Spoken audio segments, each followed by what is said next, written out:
And they, all of a sudden, some of the kids stopped coming. So they went to the parents, what's going on? The parents were being told by the cops that the food was poisoned.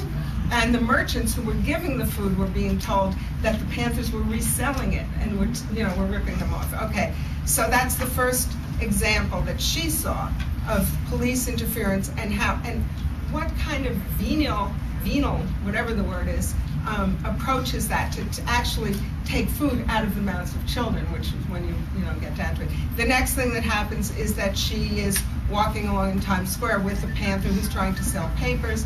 The cops try to stop him.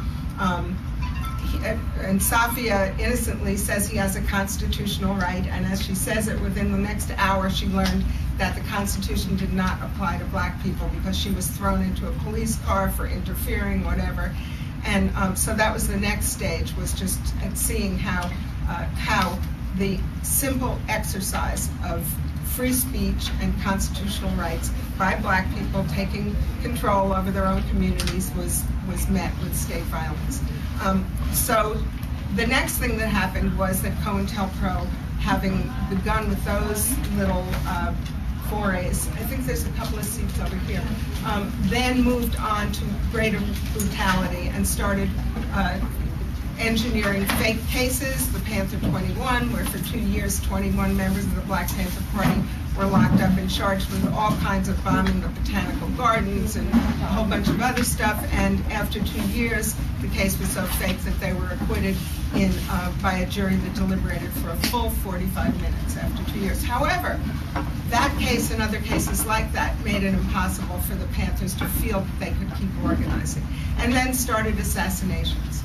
And I hope people have heard of Fred Hampton and are familiar with that. So I'm doing this all very fast, but sort of like, when I was in prison, my girlfriend, Susie Day, I had read War and Peace, and she sent me a one-page thing out of the New York Times Book Review that was like War and Peace in a cartoon. And it was like hundreds of pages of Napoleon, and this was like Napoleon goes in and it gets cold, and I mean, that's what I feel like I'm doing.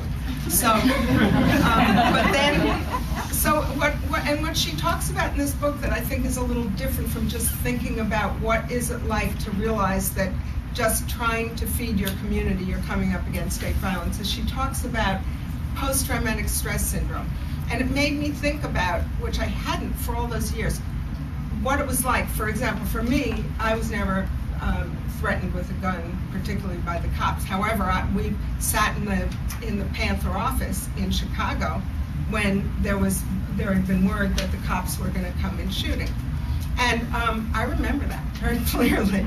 It's terrifying. And some of the sisters here who were in the Panthers tell a story about having to go to the morgue and take the body of Twyman Myers, who was suspected of an action against the police by the Black Liberation Army, and when the cops saw him, finally identified, they didn't ask questions, they shot him 80 times.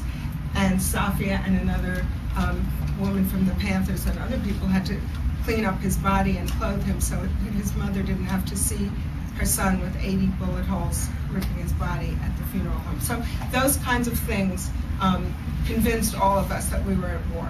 And so there were different reasons why different ones of us decided to take armed actions against the government in those days. But I want to step back for a minute and talk about militancy and something I learned from this book about militancy, which is that Safia in this book, and I think there are there's other sort of scholarship in looking at history that's going on now that's redefining the whole concept of black militant. And in the 60s and since, you see, okay, black militant, quick. What do you think of? You think of the Panthers marching in Sacramento with guns. You think of men with black jackets and berets and guns. And what Safia shows us is that militancy, that's one form of militancy. It's fine when you have to defend your community, to say, yeah, okay, we can fight back. But there's another kind, and that's what Safia expressed in her life right till the day she died in 2003, which is keeping on fighting for the fundamental revolutionary goals that put us in that place in the first place, which is that people have the right to be fed. People have the right to housing. All those basic things that you can find in the Panther 10-point program, or that for me came from the fact that I didn't want to live in a society where people were looked down upon before you even knew who they were because of who they looked like. And Safia kept on fighting for those ideals, and she did it largely by not forgetting the people who had fallen. And that doesn't just mean the very, very many Black Panthers who were killed by police, and she lists a lot of those people in this book, but the people who are in prison. So when Angela, to bring it back to what Tina said from the forward to the book that Angela Davis wrote, I sometimes, and I don't know if people know, I was in the Weather Underground movie. I had been out of prison for like 10 minutes and they stuck a camera in my face and all of a sudden I was in the Weather Underground movie. Because I think that having taken those steps, which were fairly radical, I have a responsibility to explain to younger people why we did it, what I think was right, wrong, good, bad, ugly, whatever. And I remember people being so excited about that movie in the 60s and all this, and I would say to them, do you know that there are prisoners in New York State who are like an hour and a half from here? You could visit Herman Bell, Jalil Motakim, who were in prison from 1970 and 1972, and Sundiata Akoli 1973, and they're in prison, and the struggle continues. Everyone wants to cheer, yeah. The struggle does continue. And it continues not only until we get them out, which we must do, but it keeps continuing, and that's what Safia shows us. So just one more thing about militancy, and then I think my time is up. I like to tell this story because it was an awakening to me, because when we were in Weatherman and we supported the Panthers and we were moved by the concept of self-determination that would change the things that we hated about this country, that were injustice and racism, and for me as a woman, I realized that there was no liberation for me separate from the liberation of all humanity. Weatherman was famous for militancy, and I think we did a lot of stupid things where they were just for the point of militancy, like running through downtown Chicago, breaking windows, to show that the war was coming home, whereas Black GIs were actually bringing the war home, and we didn't have to show it by breaking windows. But anyway, that's beside the point. After that action, we were in 72, I guess it was, the Republican convention in Miami.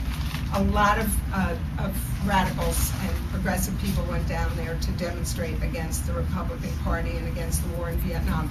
And we had all kinds of plans to do a militant demonstration. We got there, and the convention center was surrounded by buses, toe to toe. I mean, that you couldn't get by. It was like a wall. So first, people went and confronted delegates and asked them, why do you support the war in Vietnam, and blah blah blah. Some people, put, I think, shaving foam on some of the people. And I was there with a friend of mine who was an auto mechanic. This was also the era of where women were learning to be auto mechanics. Now it's not so unusual, but then it was. And she had one of those tire pressure measures. And so and a lot of people had them. We started letting the air out of the tires of some of the Republican delegates. And then we ran out of cars. So we said, let's go get a cup of coffee. So we're in downtown Miami going to a place, and there were two guys, white guys from the demonstration. We didn't know them, but we saw them. And we were all standing waiting for a light to change, and a car pulled up, an old car. And it was driven by a Black woman, and sitting in the passenger seat was a Black man. They were both fairly elderly. This is August in Miami. The man had his shirt open, and he was wearing like a uniform, like he was a security guard or something. And these white guys start running up there and start letting the air out of the tires because it's at a traffic light and they were going to stop traffic. And I ran up and I grabbed one of them and I pulled him away. I said, what the fuck do you think you're doing? And he said, don't you believe in militancy? And I realized at that point, no, I don't believe in militancy. I believe in revolution. I believe in self-determination. I believe in a lot of things.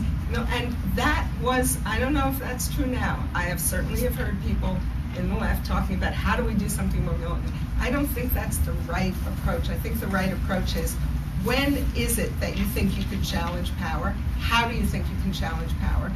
It may seem crazy, but in the 60s, seeing what was going on around the world, we did think we could challenge power in this country. And, crazy schmazy, we took a risk. And we didn't win that time, but the reason this one is called the war before is because there were wars. There have been wars that have been waged against black people and by black people since the beginning of this country, and there will be others.